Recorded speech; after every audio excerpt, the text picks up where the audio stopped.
Assalamualaikum warahmatullahi wabarakatuh.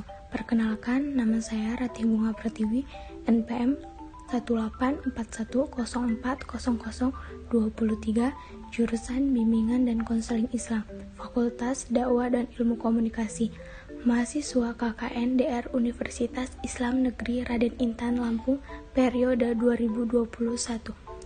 Kelompok 396 dengan DPL Miss Ade Nur Istiani MIKOM. Hai teman-teman semua, di sini saya akan menjelaskan beberapa potensi yang ada di Kelurahan Tanjung Senang. Mayoritas masyarakat Tanjung Senang memiliki usaha yang mereka kelola sendiri.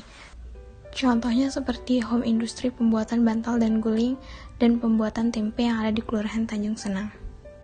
Di sini saya akan menjelaskan dan mengajak kalian untuk melihat proses pembuatan bantal dan guling dan pembuatan tempe.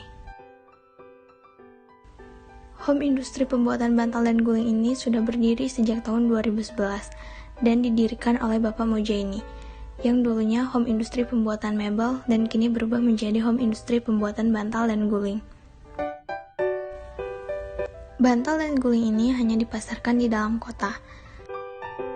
Semua bahan baku berasal dari Pulau Jawa. Dan pekerja di home industri ini adalah para ibu-ibu yang tinggal di sekitaran home industri. Untuk harga per bantal dan per gulingnya dihargai dengan harga Rp15.000.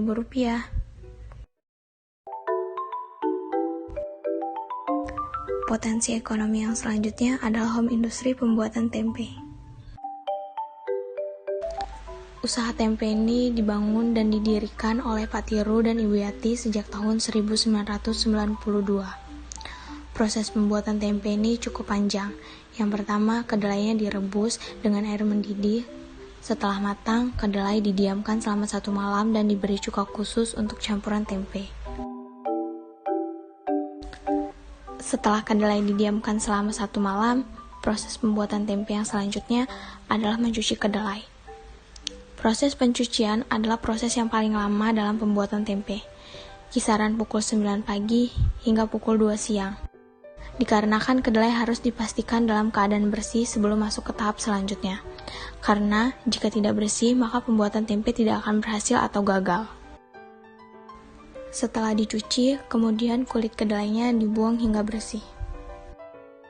Setelah kedelainya dicuci dengan bersih, kemudian kedelainya dicampur dengan ragi.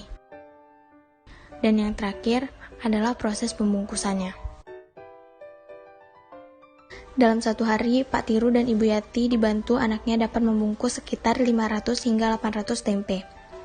Proses pembungkusan dilakukan dalam waktu 2 hingga 3 jam, dan harus menunggu sekitar 1 malam lagi untuk dapat bisa tempe dipasarkan dan dikonsumsi.